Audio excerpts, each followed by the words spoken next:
Hello, everybody. This is Jim Ransom with another edition of Morning Jim Poetry. October 22nd, 2022. There are a lot of twos in today's title. If I were a superstitious guy, I'd be wondering if it were good luck or bad.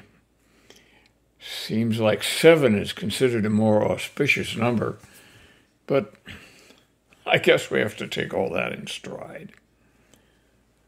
I'm going to focus on poems today by poets who are currently publishing. Recall that last week I read some poems by Ruth, and I'm going to come back to her today, but I'm also going to have poems by Russel, Edson, Kim Dower, and Mary Karl. Those are 3 additional currently writing poems, and one of my own. I'm still around, still writing. If you're no fan of modern poetry, this may not be the program for you. But stick around. I think you'll find something to like.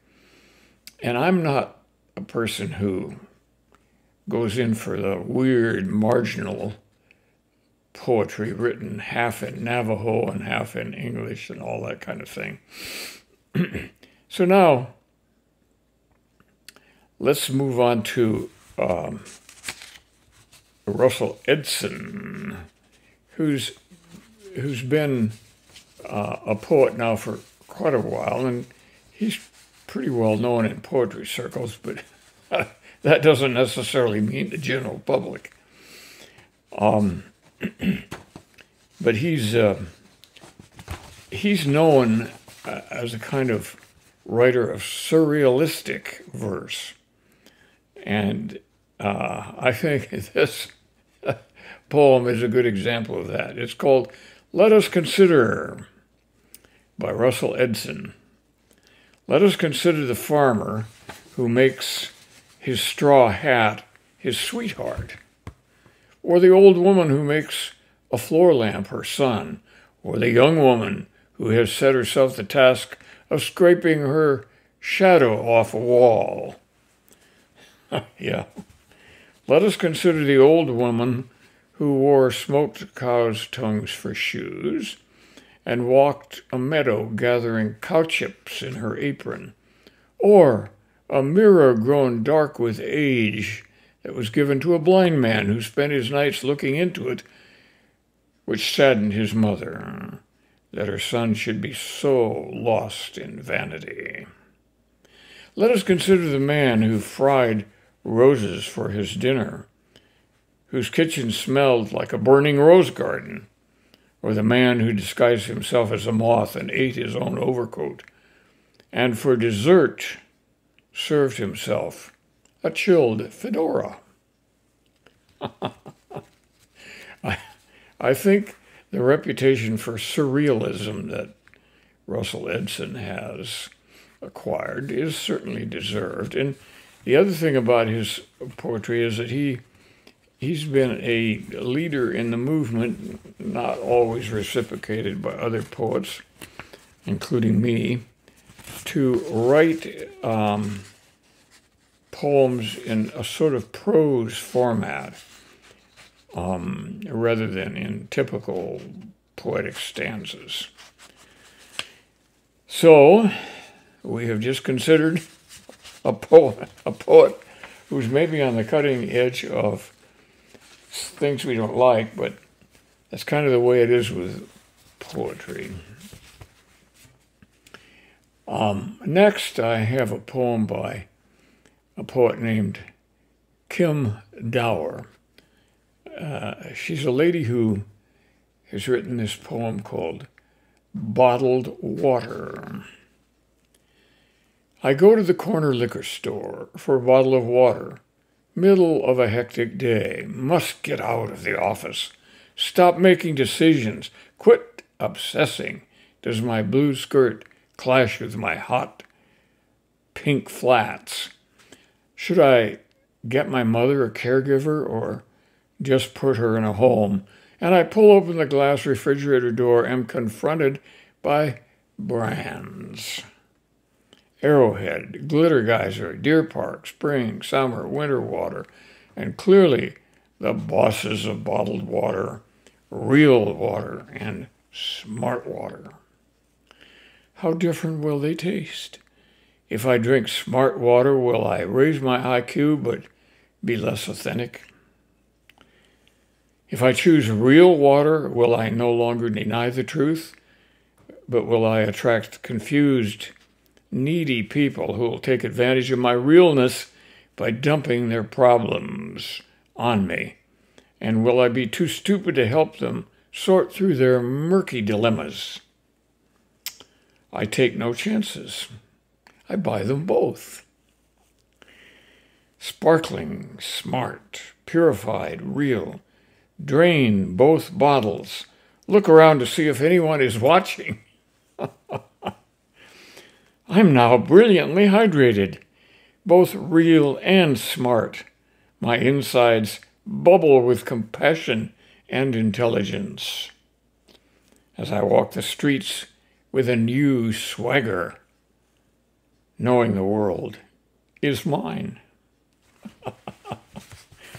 I really liked that poem because it doesn't necessarily start as a humorous poem, but it ends up that way, doesn't it?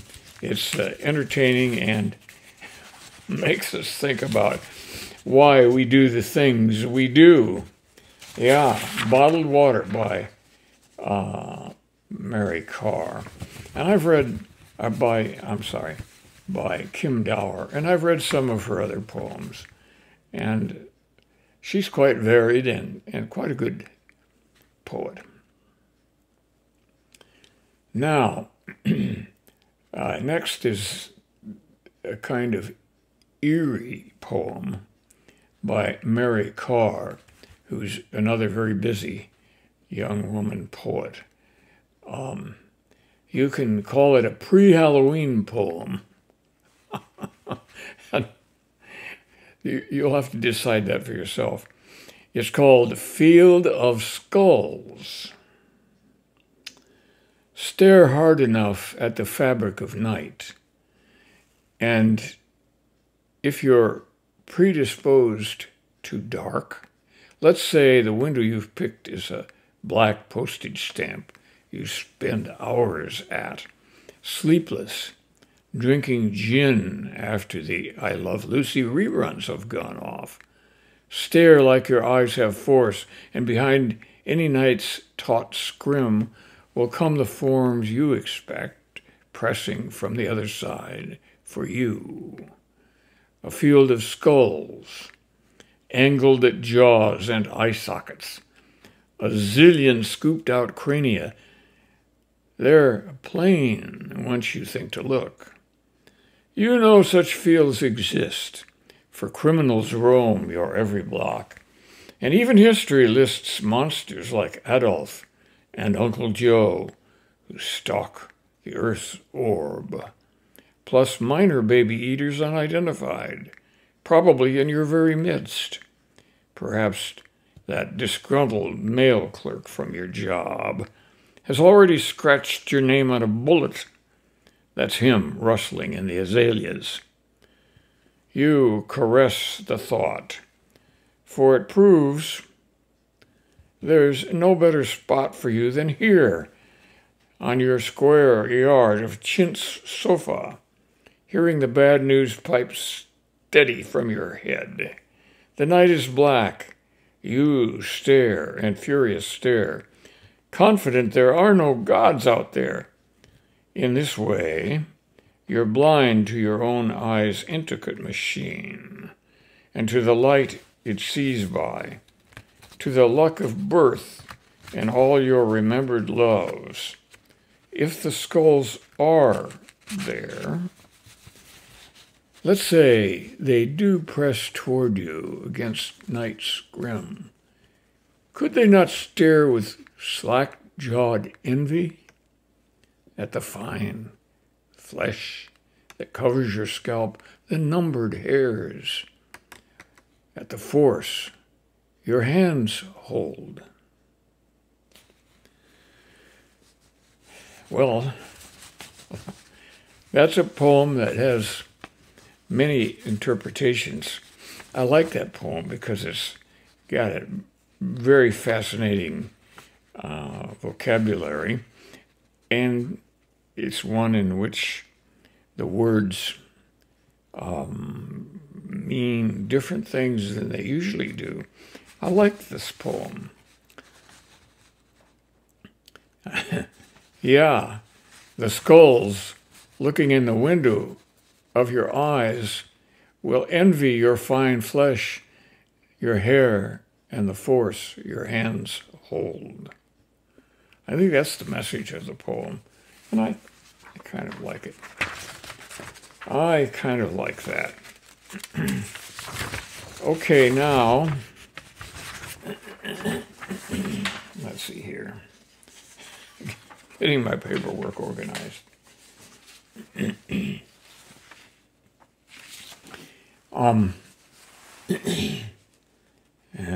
Here's a poem. You remember last week we had poems from Ruth Moss's new book. Puzzled. And she sort of demonstrates that she's puzzled about a lot of things in life. And maybe one of them is expressed on this in this next poem from the book. It's called Coach. Coach. C-O-A-C-H. Coach. Who runs the draft and sends us in the game? Life or game the same, and most don't care. Who whacks our butts while we exhale a prayer? Please let my time be worthy of acclaim. The snap, a jolt of bulky aberrations. We fumble as they slam us like a truck and can't recover. Maybe just our luck, or maybe our neurotic expectations. We need someone to blame for all the maddening, impersonal yet personal attacks, severe enough to stop us in our tracks, as well as for the extra padding. We bounce and boogie to the marching band, forgetting there will be a final score.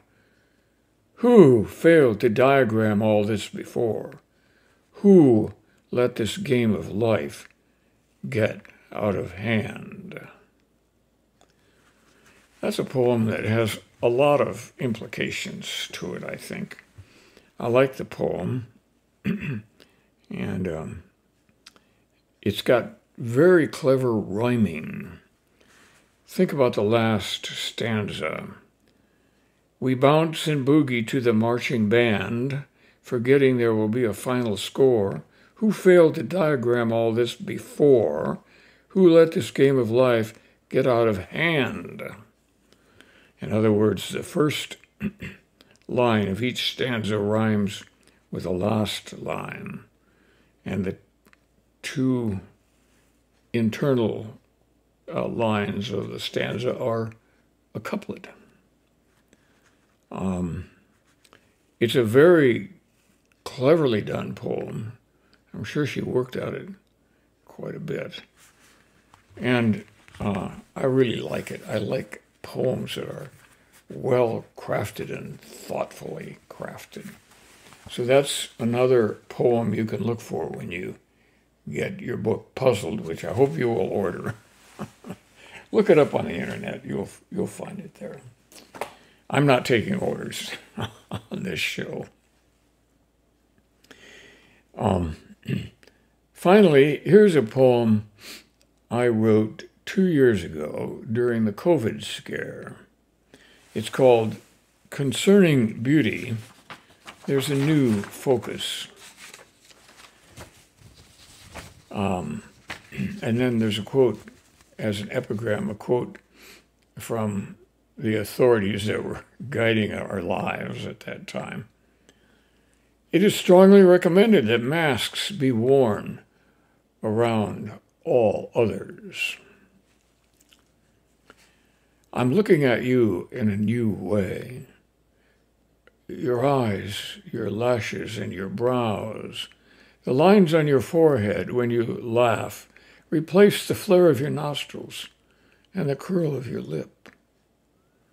I see you have cut a slit in your mask so you can sip your coffee.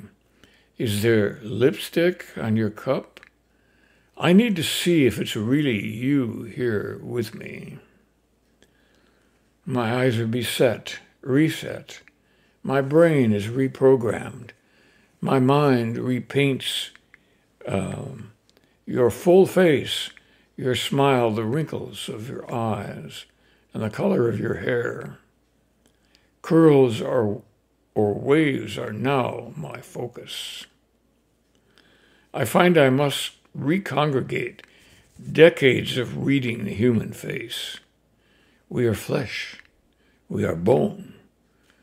It's only face to face. We aren't alone. Face to face with masks on. No, we're not alone.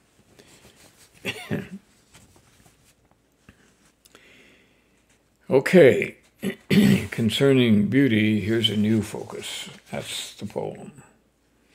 So, I hope you've all had a chance to enjoy some of the new poetry that's out there nowadays.